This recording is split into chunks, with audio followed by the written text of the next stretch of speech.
नमस्कार, मेरा नाम है ईशा भंडारी और आप देख रहे हैं वोकल न्यूज शहरों। केरल हाई कोर्ट ने मैरिटल रेप को लेकर एक फैसला दिया, जी हाँ, जिसकी काफी चर्चा भी हुई। कोर्ट ने कहा कि मैरिटल रेप तलाक का मजबूत आधार बनता है।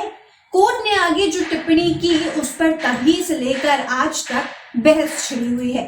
हाई कोर्ट ने साफ साफ कहा कि पत्नी की मर्जी के खिलाफ संबंध बनाना मैरिटल रेप है, लेकिन इस पर सजा तो नहीं हो सकती।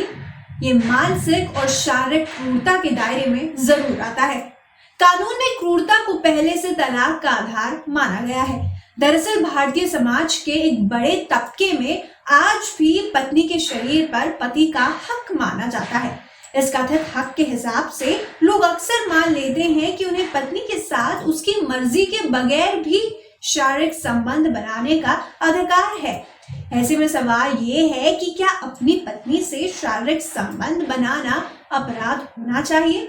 सवाल ये भी उठता है कि आखिर देश के कानूनों को मैरिटल रेप की अनदेखी करने की छूट तक मिलेगी।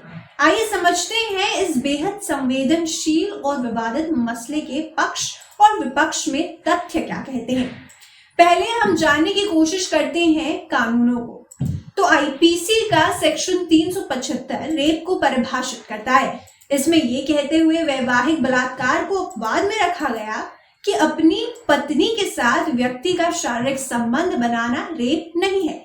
पत्नी की उम्र 15 साल से कम नहीं होनी चाहिए। वहीं दुनिया के देशों की बात करें तो 1932 में पोलैंड पहला ऐसा देश था जिसने इसे दंडनीय अपराध घोषित किया।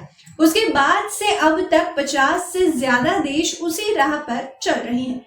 अब ये मुद्दा क्यों सुर्खियों में बना हुआ है? क्योंकि इस मामले में कोर्ट का रुख हमेशा से ही विरोधाभासी रहा है। तो आखिर पक्ष में क्या तर्क दिए गए हैं?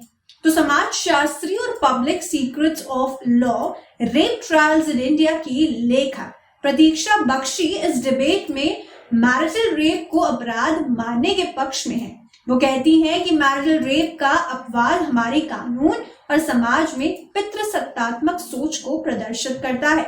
बड़ा सवाल ये भी है कि क्या कानून लागू होने के बाद जब पहली बार अपवाद को जोड़ा गया तो नीति निर्माताओं ने चर्चा की थी कि क्या कानून को रेप करने वाले पति को बचाना चाहिए या शादी में रेप को बर्दाश्त करने की पितृसत्तात्मक प्रवृत्ति को ये अपवाद वैधता देता है। अब एक बड़ा प्रश्न ये भी उठ करके आता है कि पत्नी से शारीरिक संबंध में अपवाद कैसा? क्या भारतीय संस्कृति के लिए मैरिटल रेप का मामला वेस्टर्न कॉन्सेप्ट है? और कुछ लोग ये कहते हैं कि अगर अपवाद खत्म कर दिया जाता है तो शादीशुदा जिंदगी बिखर जाएगी। फिर आखिर कैसे रेप की गई पत्नियों की शिकायतों का निवारण होगा? ये मुद्दा अहम इसलिए भी बन जाता है क्योंकि ये महिला के प्राइवेसी, स्वास्थ्य, जीवन और आजादी के अधिकारों का हनन करता है। ये अपवाद एक संदेश देता कानूनी रूप से समर्थन मिलने के कारण पति पत्नी से रेप कर सकता है। ये शादीशुदा जिंदगी में हिंसा को सामाजिक रूप से बर्दाश्त करने की प्रवृत्ति से विवाह की अवधारणा को कमजोर करता है। प्रतीक्षा बख्शी का कहना है कि इससे एक इंटरजेनरेशनल ट्रॉमा पैदा होता है और हिंसक पति और पीड़ित पत्नी से जन्मी संतान को भी नुकसान होता है। कुछ लोगों का कहना यह भी है कि शादी बचाने के लिए रेप होते देना कितना सही है।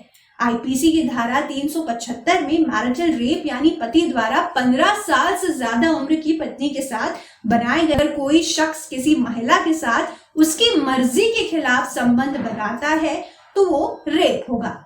महिला की उम्र अगर 18 साल से कम है तो उसकी सहमति के मायने नहीं है, यानी 18 साल से कम उम्र की लड़की के साथ उसकी सहमति से बनाए गए संबंध भी रेप की श्रेणी में आएंगे।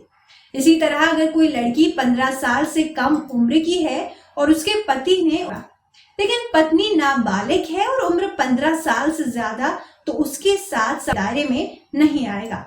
वहीं दूसरी ओर सुप्रीम कोर्ट की वकील मोनिका अरोड़ा बिल्कुल अलग सोच रखती हैं। उनका कहना है कि ये तय करना असंभव होगा कि बंद कमरे में पत्नी ने अपनी सहमति कब वापस ले ली। उन्होंने कहा कि आईपीसी के सेक्शन 375 के तहत रेप तो परिभाषित किया गया है लेकिन मैरिटल रेप की परिभाषा नहीं है। एक व्यक्ति की पत्नी के लिए मैरिटल रेप हो सकता है, लेकिन दूसरों के लिए नहीं। अपराध की बात करने से पहले व्यापक स्तर पर समाज की सहमति और चर्चा के बाद मैरिटल रेप और मैरिटल नॉन रेप को परिभाषित करना जरूरी है।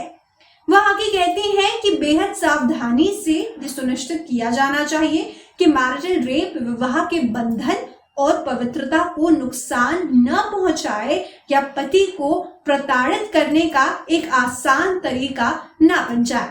सुप्रीम कोर्ट और कई हाई कोर्ट की ओर से पहले ही कहा जा चुका है कि आईपीसी के सेक्शन 498 के ए का दुरुपयोग बढ़ा है। अगर पत्नी के लिए पति की प्रताड़ना की बात की जाए तो कानून में पहले से इसके उपाय हैं। उम्मीद यही होगी कि न्यायालय निश्चित रूप से ऐसे मामलों को तथ्यों के आधार पर देखेंगे और ऐसे मामलों में आरोपों की प्रकृति के आधार पर उपयुक्त सजा सुनाएंगे। धन्यवाद। आज की खबर में बस इतना ही। यदि आप हमें YouTube पर देख रहे हैं तो लाइक, शेयर और सब्सक्राइब जरूर करें, और यदि Facebook पर देख रहे हैं तो लाइक और फॉलो जरूर करें। शुक्रिया।